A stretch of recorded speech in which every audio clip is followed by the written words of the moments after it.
चलिए 4.5 अरब साल पीछे चलते हैं। सूरज के जन्म के बाद अंतरिक्ष में गैस और धूल के बादल घूमने लगे। गुरुत्वाकर्षण की वजह से ये धूल के कण आपस में टकराने लगे और छोटे छोटे पत्थरों में बदल गए। करोड़ों सालों तक ये पत्थर एक दूसरे से टकराते रहे और बड़े होते गए। इन्हीं टक्करों से जन्म हुआ एक जलते हुए ग्रह का, जिसे आज हम पृथ्वी कहते हैं। उस वक्त यहाँ सिर्फ पिघला हुआ लोहा और लावा था। यह एक नर्क जैसा नजारा था जहां जिंदा रहना नामुमकिन था। पृथ्वी अभी बन ही रही थी कि अंतरिक्ष से एक आफत उसकी ओर बढ़ी। मंगल ग्रह के आकार का एक ग्रह थिया सीधे पृथ्वी से टकराया। यह टक्कर इतनी भयानक थी कि पृथ्वी का एक हिस्सा टूटकर अंतरिक्ष में बिखर गया। हजारों सालों तक यह मलबा पृथ्वी के चारों ओर एक रिंग की तरह घूमता रहा। धीरे धीरे गुरुत्वाकर्षण ने उस मलबे को जोड़ा और हमारे चांद मून का निर्माण हुआ। चांद के आने से पृथ्वी की रफ्तार धीमी हुई और मौसम बनने की शुरुआत हुई।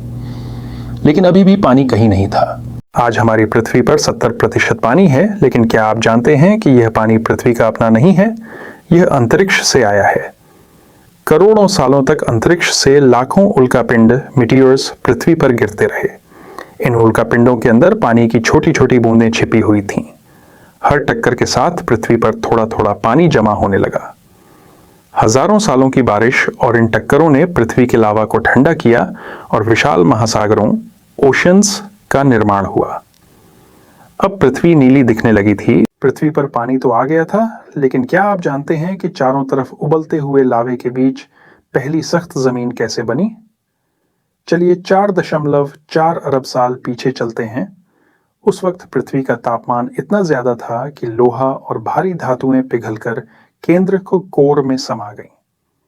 इसी हलचल ने पृथ्वी के चारों ओर एक मैग्नेटिक फील्ड बनाई, जो आज भी हमें सूरज की खतरनाक किरणों से बचाती है।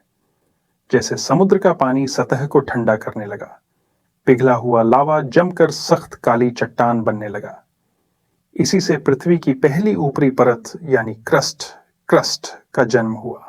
लेकिन हवा में अभी भी ऑक्सीजन नहीं, बल्कि जहरीली गैसें थीं।